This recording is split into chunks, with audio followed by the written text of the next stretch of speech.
In the Thompson family, success wasn't just encouraged, it was a tradition carved in stone. To earn your stripes, you followed Dad's well-worn path into Wall Street. David and Michael, my older brothers, embodied that legacy perfectly.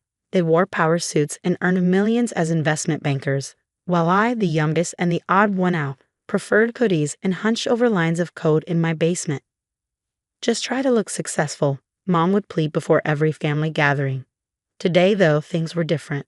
Forbes had just published an article that redefined what success looked like in the Thompson family. But to understand how I got here, you need the whole story. Growing up, life in the Thompson household meant being surrounded by Wall Street legends. My father, Richard Thompson, wasn't just another banker. He was the man who foresaw the 2008 crash 6 months before it hit and made his clients billions in the aftermath. Naturally, my brothers were groomed to follow in his footsteps. Sharp minds, sharper suits, and the kind of swagger that comes with knowing you're destined to win. Then there was me, Alex Thompson, the oddball who'd rather build computers than analyze balance sheets. He's going through a phase, Dad would assure his friends at the country club whenever they saw me buried in my laptop instead of holding a golf club. Once he sees what real success looks like, he'll come around. Except I didn't. While David and Michael spent their summers interning at top banks, I taught myself Python and JavaScript, sketching out dreams of creating something meaningful. My room became a tangled mess of wires, circuit boards, and coding books. Mom hated it. Alexandra, she'd say, using my full name whenever she was most disappointed, there's a trust fund waiting for you. All you need to do is follow the plan your father designed. Why make life harder for yourself? Ah, yes, the trust fund. Each of us had one, a golden prize waiting at the end of a 5-year stint at a top-tier investment bank. David got his at 27. Michael followed at 28. Mine, however, remained untouched, a shiny incentive I refused to chase. Instead, I took out loans to study computer science at MIT. While my brothers were climbing the corporate ladder, I was knee-deep in algorithms, building something that felt like it could actually matter. That something was Quantum Shield. It started as a college project, born from a simple idea. What if we could make quantum encryption affordable for small businesses? Everyone was focused on protecting massive corporations from future quantum threats, but no one seemed to care about smaller players who couldn't afford cutting-edge security. I saw an opportunity and seized it. During my junior year, I worked late into the night, fueled by cheap coffee and instant noodles. My classmates thought I was crazy when I turned down a lucrative internship at Dad's firm to keep working on my project. You're throwing away your future, Dad said during a heated phone call. Thompson men belong in finance. Not this one, I replied before hanging up and returning to my code. Things reached a boiling point at Christmas dinner 3 years ago. David had just made partner at Goldman and Michael had closed a record-setting merger deal. Naturally, Mom wanted to celebrate at the country club, inviting half of Wall Street to gloat. I showed up in my usual attire, jeans, a hoodie, and my laptop bag slung over my shoulder.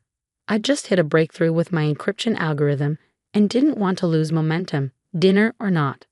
Couldn't you at least pretend to be successful for once? Mom whispered harshly as I sat down, ignoring the disdainful glances from guests. Leave him alone, Margaret, Dad sighed, barely sparing me a glance. Some people need to learn the hard way. Ever the golden boy, David chimed in. Actually, we might have a solution. There's an opening in our tech support department.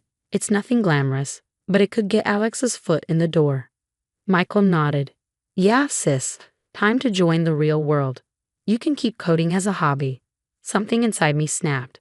I scanned the table, taking in my brother's smug grins, Dad's Rolex gleaming in the soft light, and Mom's hopeful expression. I don't need your petty job, I said, standing. I'm building something that's going to change the world of cybersecurity. The room went silent, then erupted in laughter. Cybersecurity? Michael snorted. Big banks already dominate that space. What could you possibly offer that Goldman's tech team hasn't already thought of? I wanted to explain Quantum Shield, to tell them about the breakthrough approach I'd developed, but Dad waved me off dismissively. Enough, Alexandra. You're embarrassing yourself. Either get serious about your future or stop coming to these events. I met his gaze and calmly replied, I am serious about my future. It just doesn't look like the one you imagined. Then I walked out, leaving their judgmental stares behind. That night, back in my tiny basement apartment, I made a promise to myself. I would succeed, not by following their blueprint, but by creating my own. Unbeknownst to them, I'd already secured my first client, a small local bank willing to test my quantum encryption software. They found me through a tech forum where I'd been sharing my research. The next 6 months were a whirlwind of coding and coffee-fueled nights. Eventually, I brought on 2 brilliant developers from MIT who shared my vision. Our operation grew from a cramped basement into something real, something worth fighting for. The turning point came when a tech blog featured us in an article about revolutionizing cybersecurity for small businesses. Within days, our inbox overflowed with inquiries from companies eager to learn more. That's when the venture capitalists came knocking. The first venture capital meeting felt surreal. There I was, pitching Quantum Shield to a room full of seasoned investors, dressed in the only decent outfit I owned, a thrift store blazer and mismatched pants. But once I began explaining the technology, nerves faded away, replaced by confidence. So, you're telling me you've developed a way to make quantum encryption accessible to small businesses? Sarah Chen, a partner at Aurora Ventures, asked. Her sharp eyes stayed locked on me as I walked them through the technical specs. Not just accessible, practical and affordable, I said, pulling up our latest test results. Our clients are seeing 99.99% security efficacy at a fraction of the cost of traditional solutions. The room buzzed with low murmurs. I could see the gears turning as they calculated the market potential. Small and medium-sized businesses made up over 90% of global companies. Sooner or later, all of them would need protection against quantum threats. Sarah leaned forward. What's your valuation? I named a number that made my heart pound, $50 million. It was bold, maybe reckless, but I knew the value of what we built.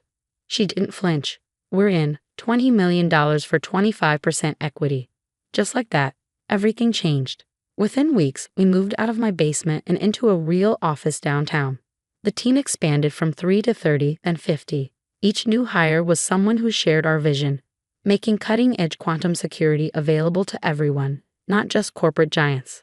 The growth was staggering. Every month, more clients signed on, regional banks, healthcare providers, law firms, anyone who needed serious protection without breaking the bank. Word spread fast. Soon, Quantum Shield was making waves in the tech world. It didn't take long for news to reach my family. Michael called first. "So little sis," he said, trying to sound casual. "Heard you've been stirring things up in tech. Why didn't you tell us?" I leaned back in my office chair, gazing out at the Boston skyline. "Would you have listened?" He chuckled, but it lacked warmth. "Come on, Alex. We're family. Look, some of my clients are interested in your encryption solution. Maybe we could collaborate. I can introduce you to some big players." "You mean like that foot in the door tech support job you offered?" I couldn't resist twisting the knife a little. Awkward silence. Then, in a strained voice, he said, "That was different. We didn't know what you were working on back then. But now, Dad's hosting his annual investor dinner next week. You should come, show everyone what you've built." I almost said no, almost. But something inside me, the part that had always wanted them to see me for who I was, said yes. The dinner was just as I remembered. Opulent, full of crystal, designer suits, and Wall Street egos. This time, though, the whispers weren't about me being a disappointment. They were about my unexpected success. When I walked in wearing a Taylor Armani suit, heads turned for an entirely different reason. "Alexandra," Mom greeted me with an air kiss, clearly stunned. "You look successful." Dad, as usual, held court at the center of the room, but I caught the moment he noticed me.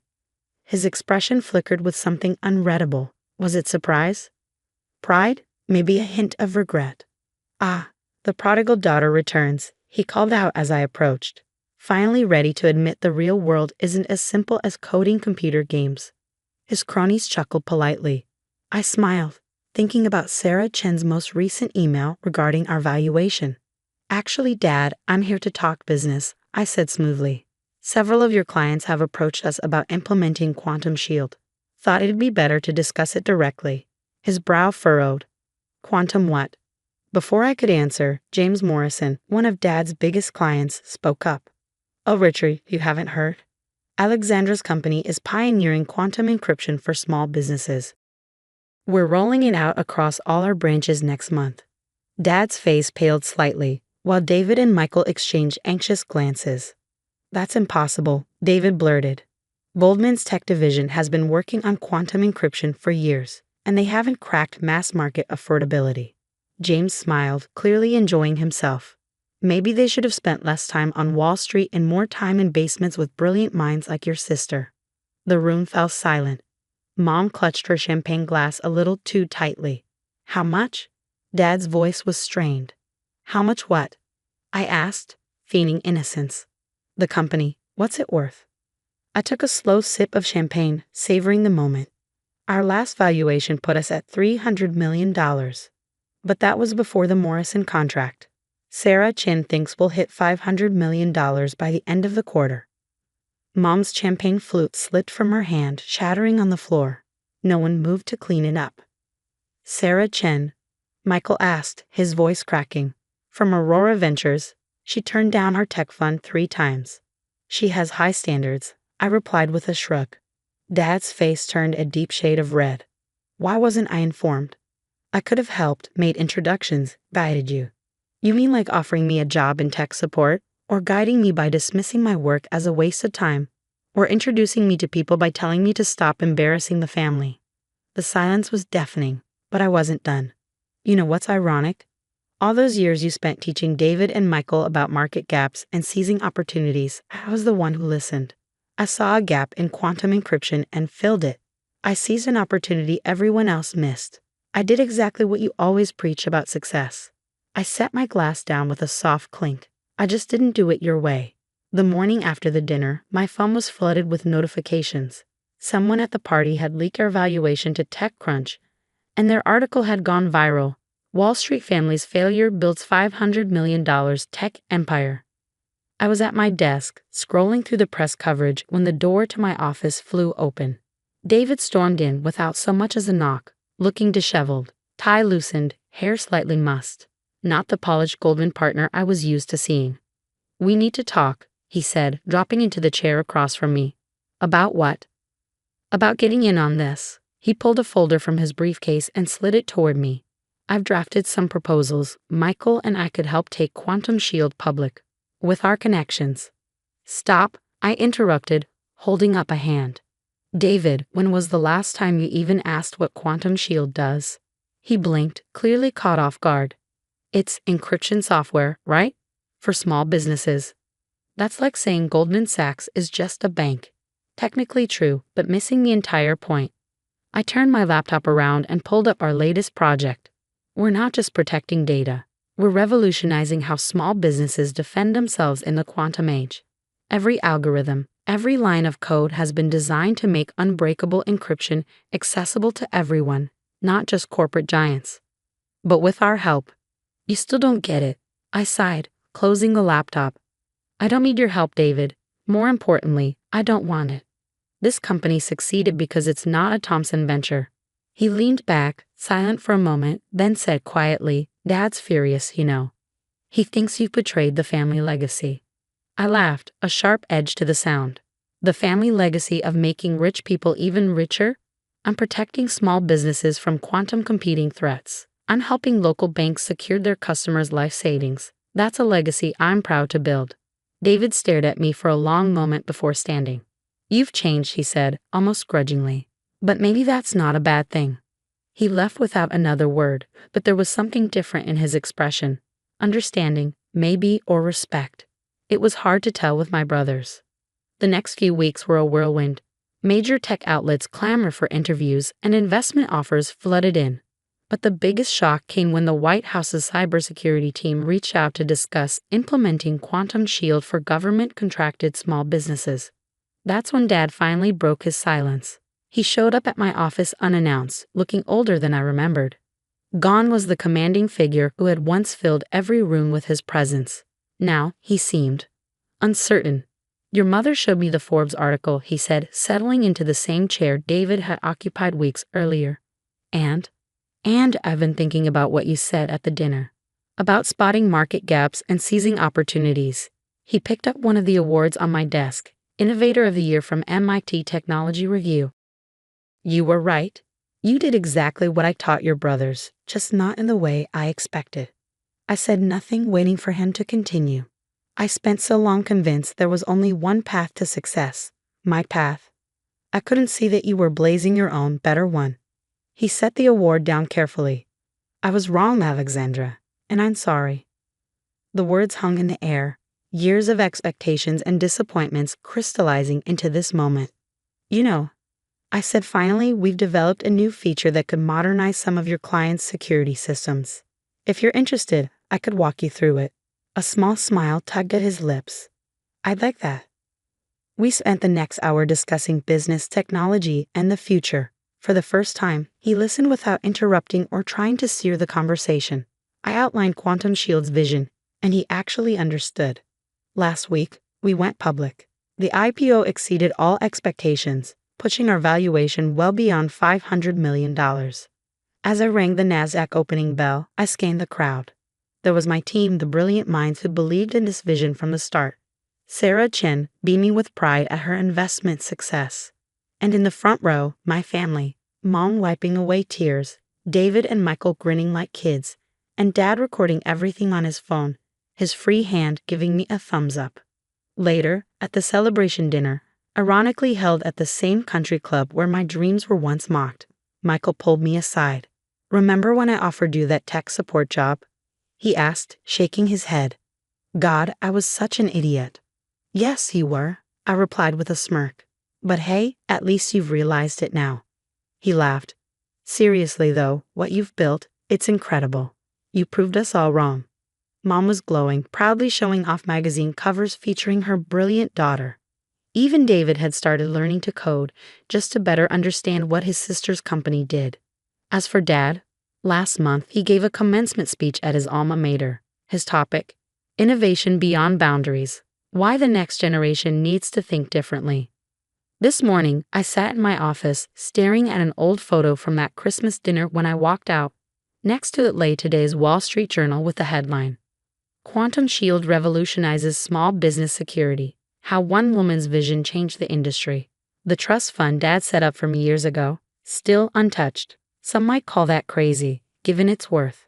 But I prefer the fortune I built myself, the one that came from believing in my vision when no one else did. They say success is the best revenge, but I've learned it's not about revenge. It's about proving to yourself that your dreams were valid, your path was right, and that sometimes the biggest risk is not taking one at all. When young entrepreneurs ask for advice, I tell them what I wish I'd heard. Success doesn't look the same for everyone. Find your own path, believe in your vision, and don't let anyone, not even family, define what you can achieve. As for being the family's biggest failure, turns out failure is just success waiting for the right time to be understood. And understanding, like success, comes to those who work for it.